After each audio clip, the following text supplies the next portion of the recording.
Hello, everyone, and welcome to another episode of our podcast on health initiatives. Today, we're going to be talking about reducing mental health risks at work with resources and specific roles. I am your host, Dr. Margie Serrato. I am a cultural anthropologist, and I combine my cultural expertise along with my background in psychology and my ever-growing background in personal development and professional growth. And I do this all in combination to help my clients and my audiences to dismantle cultural beliefs in order to embrace our whole selves. Hello, everyone. I'm your co-host, 𝐶 I have a background in sciences, and I'm fascinated by philosophy and life in general. I have expertise in well-being of overall well-being, and I focus primarily on the physical, mental, and spiritual aspects of human well-being. Thank you. Great. So before we get started, make sure to find us on social media, connect with us, follow us, and let us know what part of today's topic resonated with you.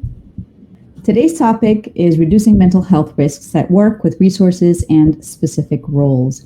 And part of the discussion today, really, we have to talk about organizational culture. What is the culture at work that we have grown to accept, that we have grown to live by, that we have grown to behave through, and how some of those norms in our organizations are actually harmful instead of helpful. We've talked before on this podcast about how we have this, expectation that our personal lives and our personal selves are distinct and separate from our work selves. And we know that that is not true. And there are a lot of problems that can come about from doing so. So today we're going to be talking a little bit about what does it mean to have a organizational culture where we actually embrace the whole person into the work environment. I want to ask you, Kalyan, when you think about this topic in terms of mental health and roles in particular, what are some of the things that you have seen that you can speak to as far as what contributes to a positive mental health, or alternatively, what contributes to negative mental health in terms of roles in particular? Yeah, Margie, before we jump into this larger aspect of discussing about mental health, so I thought what I should probably speak out is defining mental health for myself, right?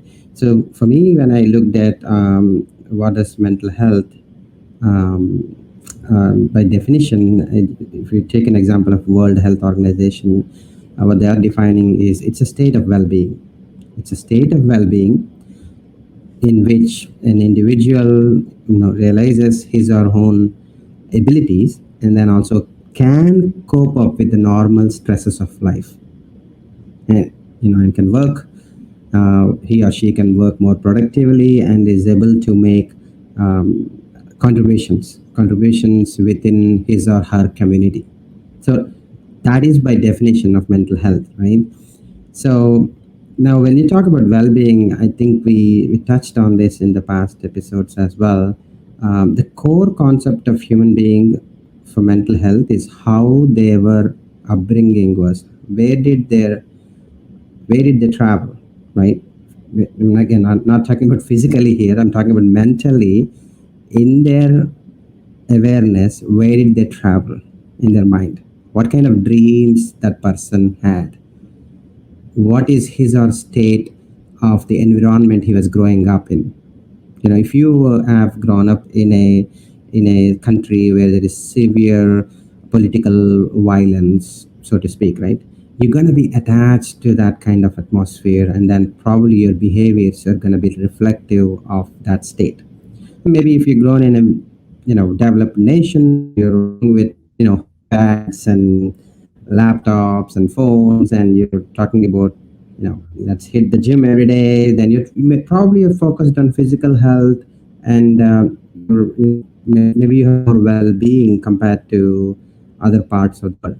So going back to, I really want to simplify for the listeners and the audience here that the mental health actually is a reflective of where your awareness has traveled since the time of your birth.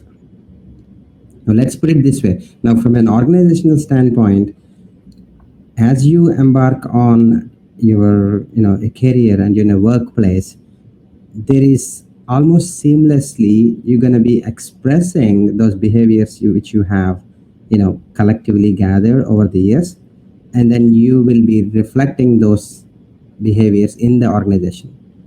And as an individual, what will happen is this person is also going to learn from other colleagues and other departments, and the culture becomes part of what is accepted in that organization.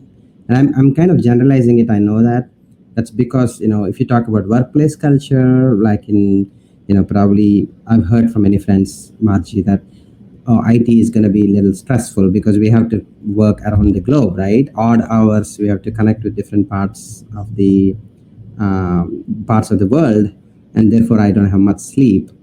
And then if you talk about some other organizations, maybe healthcare or something, they would say, oh, I have work-life balance, my company provides so much of time to make sure my mental health is a priority, therefore I'm going to gym early in the morning, I have focusing on the work, I know what my priorities are at work, so I'm able to manage well. So if you see that contrast difference, I think the difference is coming up of how each of those individuals have traveled in their mind, in their internal mental state, how one person can travel and can define their individual state of awareness. So let me stop here and see what your thoughts are. I love that. That's a really interesting perspective, and I wouldn't have put it in those words myself. But as I'm listening to you give that definition and that context, it's making me think of something that is very relevant to the positive intelligence program that I facilitate, this basically mental fitness. When we think about the way that we often self-sabotage our habits, it comes from what you refer to, which is coping strategies and also environment. What was our environment like? Not just what was our environment like in our home, in our household, but also what was our environment like around us, like the bigger culture versus the, let's say, microculture within a home, right? And these things reinforce each other, or they're at odds with each other, and how we make sense of it consciously or unconsciously when we're kids, it has a great effect into how we learn to behave and to respond to things, right? So I feel like when we talk about the environment, oftentimes those are the unconscious things that we have to help bring awareness to. Like what did you grow up learning was acceptable, for example, or what did you learn was unacceptable in terms of behavior, in terms of your beliefs, and because these things actually have an impact on workplace culture. Now, the cool thing about workplace culture for me is the people within the organization have the ability to change that culture for the better and for the worse, right? And so in this particular capacity, it's how are we aware of the different factors that affect how we work, because that matters to our well-being, right? So you just gave two great examples. In one example, right, it's this idea, and I feel like so many corporate environments and industries have this thought of like working around the clock because suddenly we're all connected, and so we have to be able to be available, to reach our colleagues in other, parts of the world.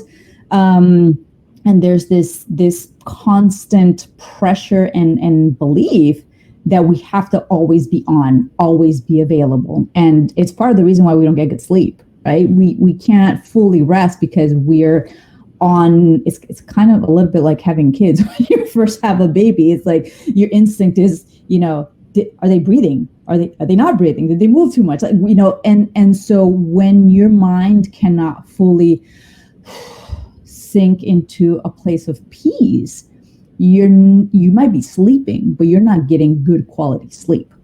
And then on the other hand, you have this other beautiful example of, I work in this environment where the employers recognize that work-life balance is an important contribution to our mental wellness. And the thing is, we often end up overlooking in companies, overlooking the importance of mental health and wellness as a nice to have, as a luxury. And it's actually a necessity, because if you are not well as a whole person, you're only bringing a tiny fraction of your potential into the workplace, right? There's all this other stuff that's looming. And even if you are at your job, physically there, you might be mentally absent and emotionally absent from that environment. And these things matter for how we work, how we relate to the other people that we work with, as well as for innovation, creative thinking, problem solving. And it's important to have the discussions around how do we contribute or not to the overall wellness of the person, because at the end of the day, the person is the one that's working here, right? And the person as a whole is who is contributing to the welfare of the company and the group and the culture. So I think those are the lovely points that you brought up.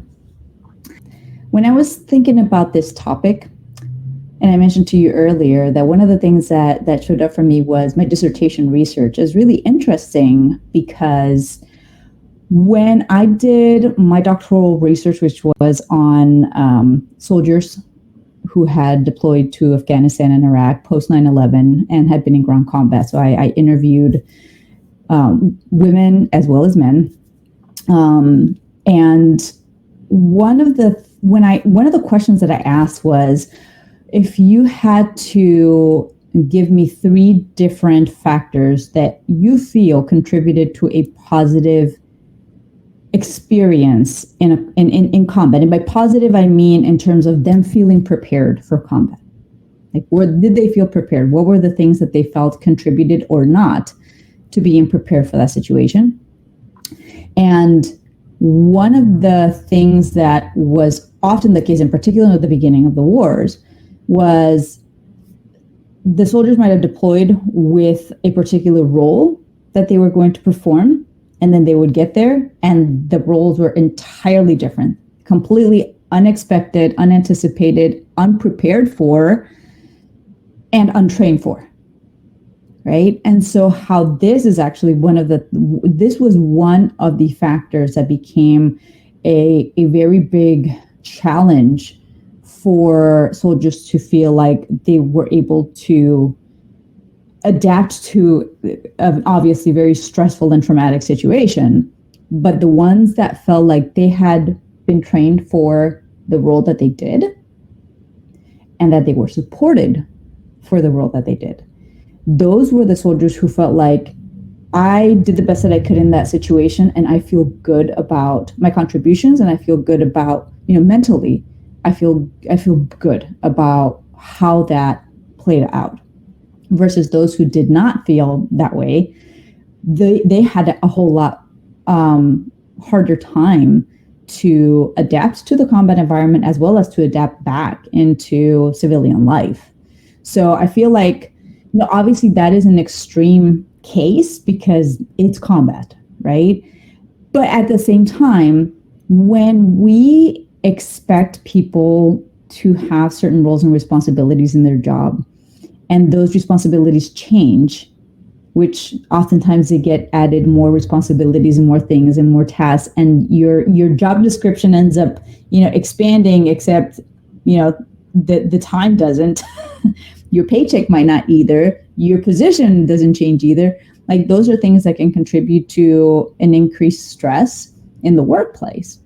And so as I've been kind of thinking about this, oftentimes when we look at job descriptions, even, right, they're very generic.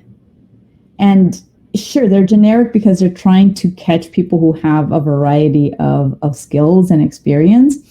But the way that person, in particular, an individual, does the work is going to be completely different. And they might have skill sets once they start working that are, more suited to other things that are available. So how does the employer work through that?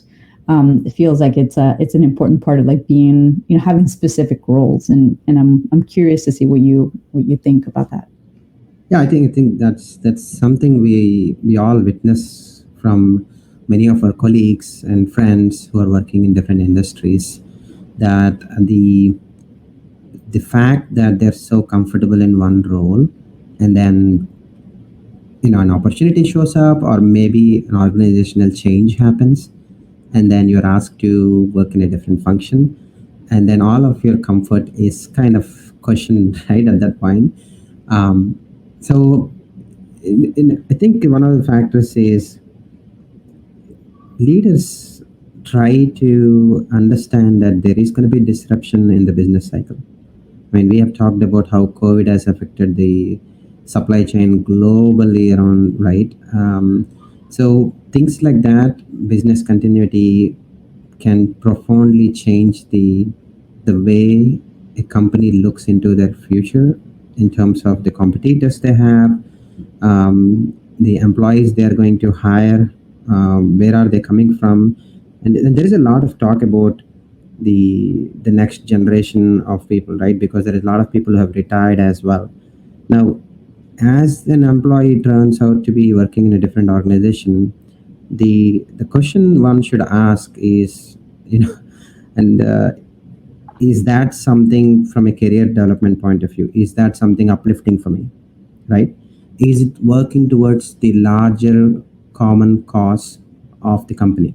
I'll give an example. If you are working for the patients, the medicines you are bringing hope to the patients, should not matter if you're working in supply chain, if you're working in maybe regulatory, if you're working in quality.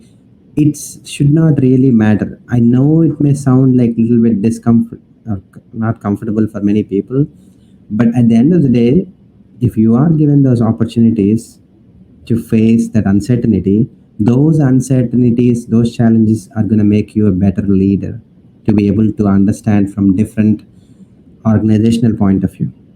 I mean, pretty often we see somebody coming from manufacturing background, and then they turn out to be a sales, and then they become a CEO of the company, because they have seen the groundwork, right? They have seen the hard work which goes into that. So being open, right? Open mindset, being open to those challenges. You still have a job, but opportunities come, and having that growth mindset will enable you to go forward and move forward. Now, another point you mentioned, Margie, is that the overall well-being, right? And I want to plant this idea in the listeners.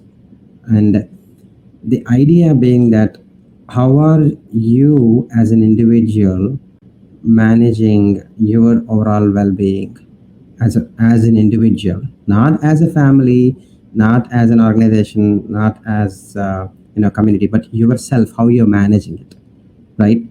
So, and I've said that in the previous podcast as well. If you enjoy the life, if you're joyful of the aspect of life itself and how profound the life itself, then every aspect, every day turns out to be so beautiful for you. Everything is an opportunity for you and opens up your mind. And every challenge which comes in, you kind of embrace the challenge and being open to the challenge.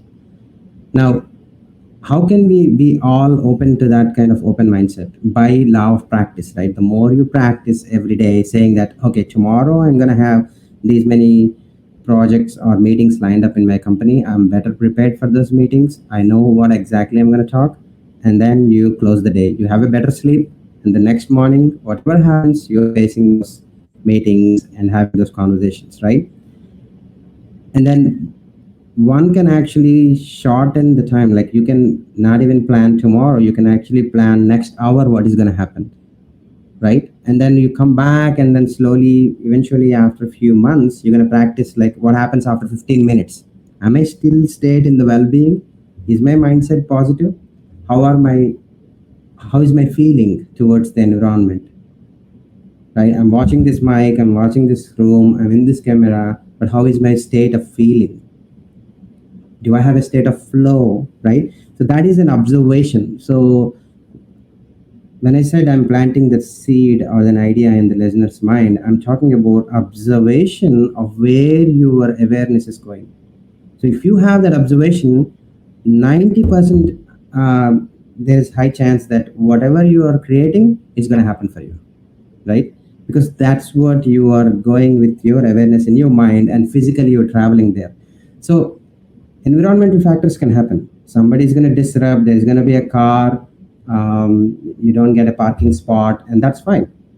But most of the day is going to exactly happen how you want it to be happen. And that's what I'm saying about law of practice. Plan the next day, plan the next week, bring it forward to an hourly planning, bring it forward to 15-minute planning, and then now bring it forward to moment by moment planning.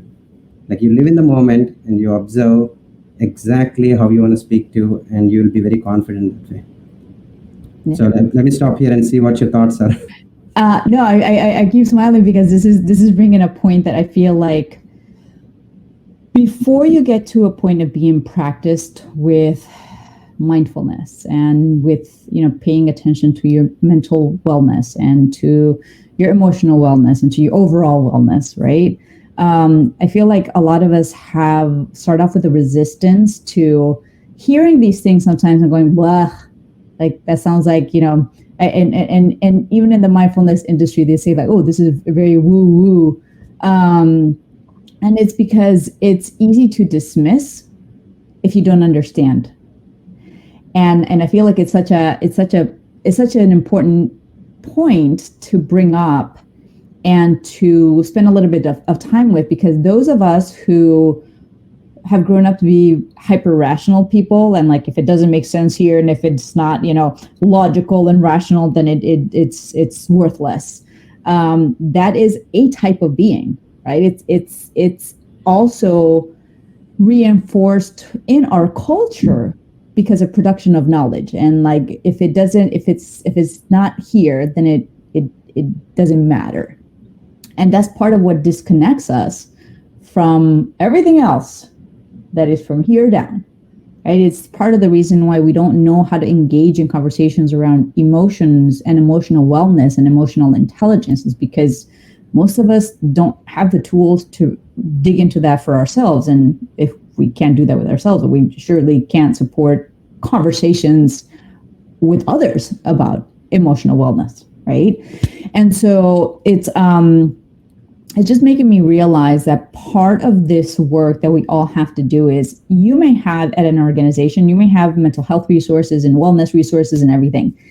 But if you as an employee don't see the value because you haven't stopped to think about how can this benefit me?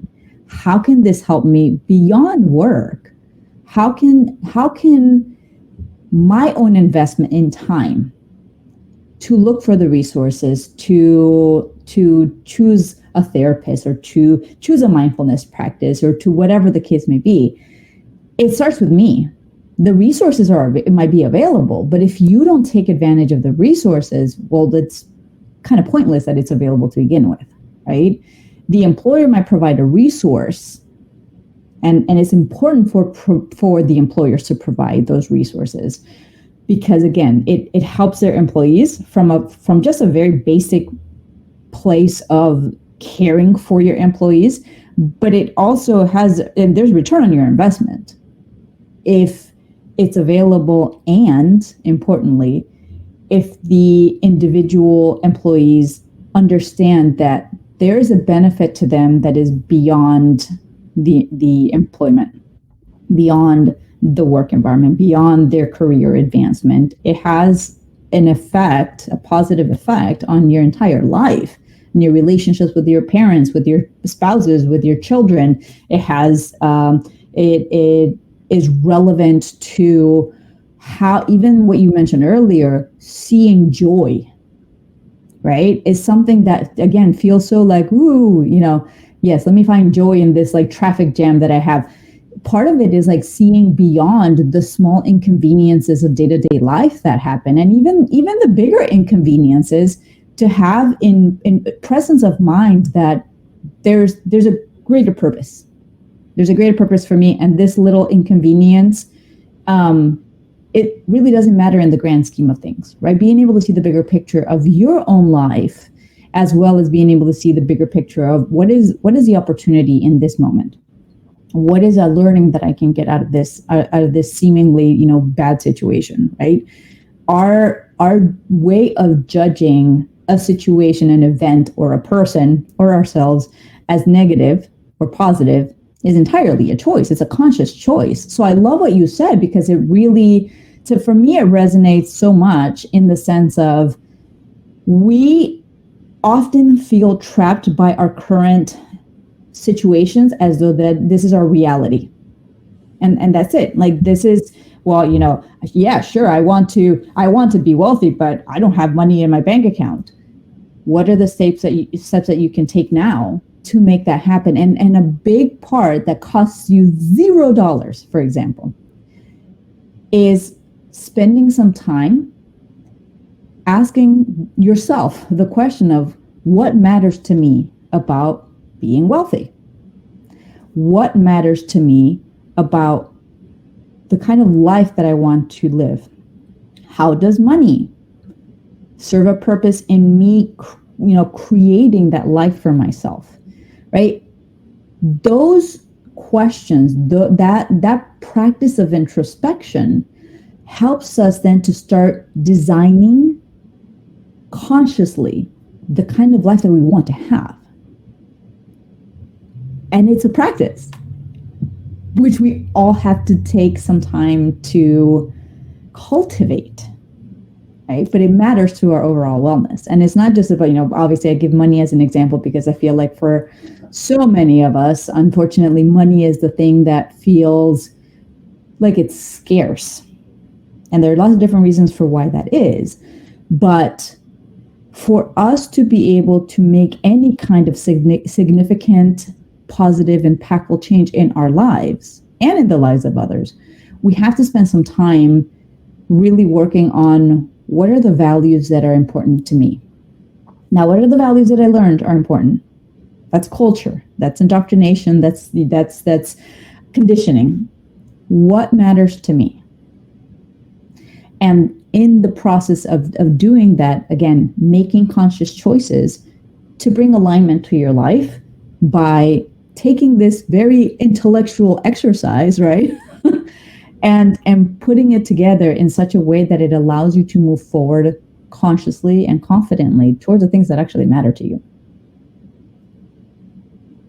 Yeah, I think, Margie, you have explained it so beautifully, the importance of how, what matters to a human being and how one can focus and make it a reality for themselves, right? And maybe I can dig a little bit into that dimension, right?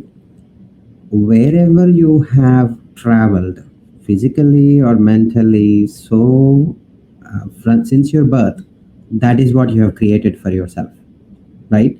So if you want to be like richest person, or you probably have to find the avenues or the people who are successful, who have made that path, and the books, the education, whatever, the athletics, the sport, whatever you are passionate about, you have to find it, make the connections, hang out with the right people, be in the right room, be in the right environment, and that the byproduct of that will be the money aspect of it. The byproduct of that will be happiness. You see how it is? Like, for me, that's what I have realized from my deeper meditation, that if you can train your awareness and then make sure, and especially hopefully you are enjoying when you're training it, right? And then make sure your awareness travels to that parts in your mind and associate with that environment, that place, that country, those people, then obviously you're going to think like them, you're going to be influenced by them, you're going to learn from them, and then you're going to make money. You know, it sounds as simple as that, but that's the path of observation internally and then actually making it reality every day. That's what one can achieve. And that's what I have, it's probably the secret I'm revealing for the for the listeners, but that's how you one can train an awareness. And maybe a little bit, if I can take the topic a little bit tangentially into the context of, this is November, and one of the things, and Jacqueline, CEO for the MarComTech-niques, right? She said, like, okay, did you realize this is Movember, which is MO? For the listeners who don't know that Movember, MO, Mo actually means, in Australian slang, it means like mustache. Right? I have a mustache too. So they actually have, in the month of November, the men actually grow the mustache in recognition for a cause. So I've tried to dig a little bit deeper onto that, and I found out that approximately 60 people die every hour, every 1 hour globally due to suicide, right? And I when I saw that news, I'm like 60 people dying every 1 hour globally due to suicide. That's a very very sad situation, right? A very unfortunate situation, and this is because the mental health, exactly what we are talking about. It's the society influence that person, that human being, he or she falling for the environment situations, right? And then thinking that something happened internally, and therefore they had to give up their life. So it's the habitual patterns of a human being because of lack of observation of that particular thoughts which are being generated. These are just thoughts. You can generate any thought you want. It could be the best thought you want, or it could be the worst thought which can demean you as a human being. But that doesn't mean it's you. That's the beauty of the thought. It does not mean it's you. So you could think like, I'm the celebrity, I'm the richest person on the earth, or I'm the I'm the a person who don't have any money, I'm a beggar on the street. It does not matter. It's the thought. But the question is, with that thought, what action you're taking? Now, unfortunately, for the people who have gone through a situation of suicide, and this is according to the World Health Organization, right? So those people need help, right? And help meaning understanding how well-being of a person works, not education, not the math and science and these aspects, but they actually need how a mindset should be, how a mind works, how beautiful a mind is capable of producing thoughts, 60,000 thoughts per day. 60,000 thoughts per day. What are you doing with all the thoughts, right? So you could have a thought of a comedy show thoughts, or you could have a horror show in your brain. Now, don't just carried away by those thoughts thinking that's you. That's the part people need to observe, right? I mean, it's just like a movie. If you go to a movie and you watch a comedy show and you enjoy, sometimes, I mean, people enjoy horror movies too, right? But it's a movie at the end. So the thoughts playing at the end, don't just get attached to them and think that that's me, that's my identity. We talked about identity in the last episode. That's what happening in their subconscious mind, which they strongly feel connected to, and then they defend themselves because somebody maybe judges them, says competitively, you haven't scored with other kids, you haven't scored that much of grades, right? And therefore that kid goes for a suicide, and we have seen that happening in the news. So I think that the training has to come from from the homes, from the society, that it is totally okay. You are beautiful now. You are complete human being now. You don't have to get somewhere, make some money, or be a celebrity or anything to become, that person. You're already beautiful. You're already complete. There's nowhere else to go. So that kind of liberation has to happen in the beginning of everybody's career and life. And then now they become a musician, they become a movie director, they become a player, an athlete, a soldier. That's fine. But that foundation of well-being, of how a mindset works, that is important uh, uh, for everybody, in my view. You touched on something important that kind of resonated for me, which was when in coaching, one of the things that we often bring up to clients is a reminder. We all need this reminder. Thoughts create feelings. Feelings lead to actions. And it's a circle, right? As you do the action, it reinforces the thought, which reinforces the feeling, which reinforces the and it's this never-ending loop. The more that you reinforce it with thoughts, and so we often end up thinking that it's the situation that causes a reaction. No, actually, it's an unconscious reaction that is produced, but you have the ability to consciously change your thoughts and your feelings.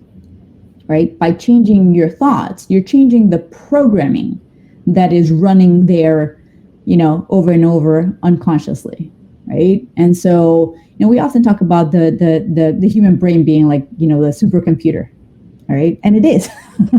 It's just a supercomputer that has been programmed completely like out of your field of awareness for so long. And part of this is you can change your programming, but you have to quite literally, like a programmer would, and line by line, what is this programming on this? What is this? How is this faulty programming? And what do I need to do to correct this faulty programming to the point where it's actually helping me instead of harming me?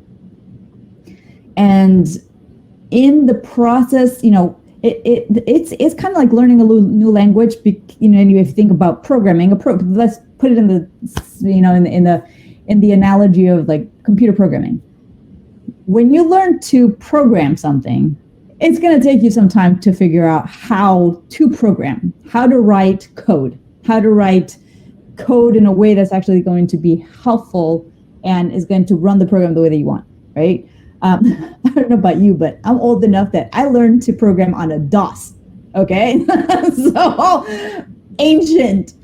But in the practice of learning how to program, even to do something as simple as I want my program to make a rectangle, right?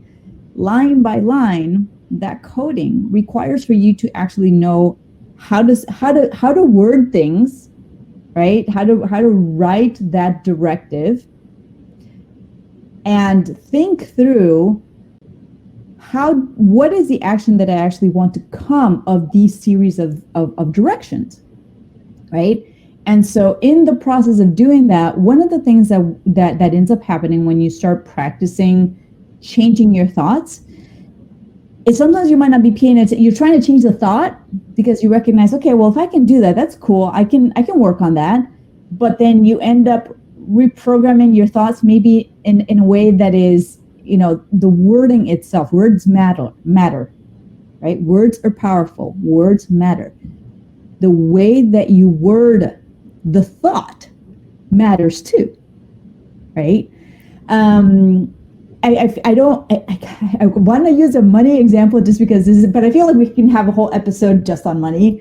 In fact, we hope a whole series, I'm sure, just on money and money mindset and changing your beliefs around money. But I'm gonna kind of go with this.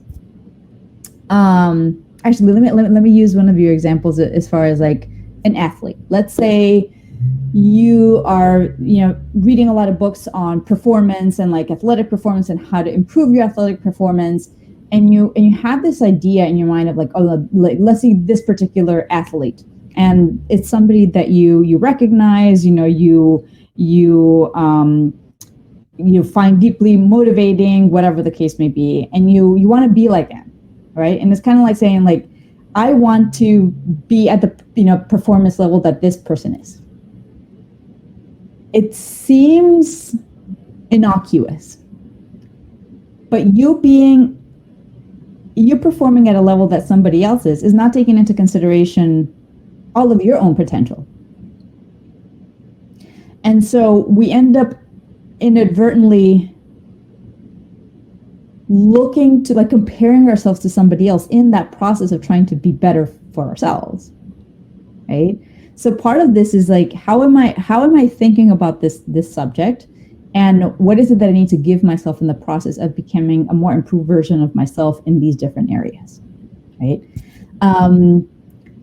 Another one, okay, fine, I'm going to do the money thing. When we think about money, one of the things that is a really kind of big challenge for us is when we think about changing our financial wellness, right? Improving that,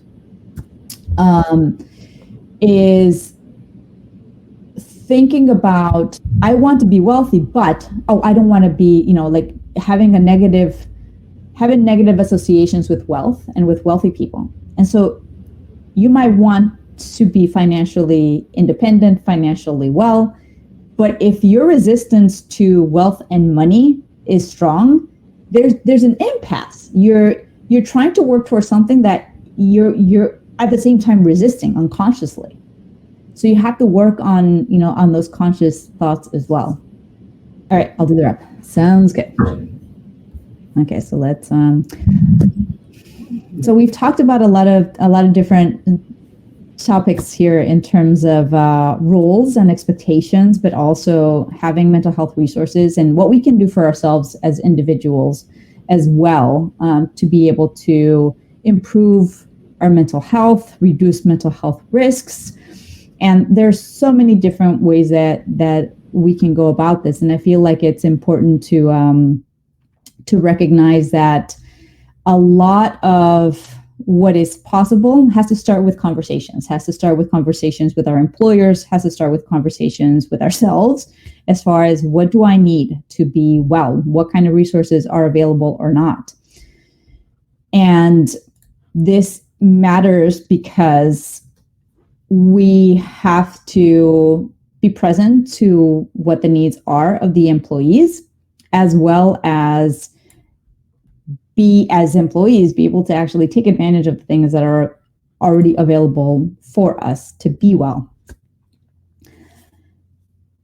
And there's so many different things that we can talk about with this topic, but I hope that you took something away from today's talk. Please, again, follow us on social media.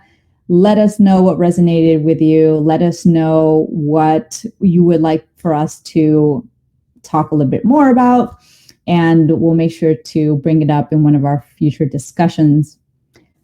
Thank you for joining our biweekly podcast, and we hope that you enjoyed and that you join again every Wednesday at 1 p.m.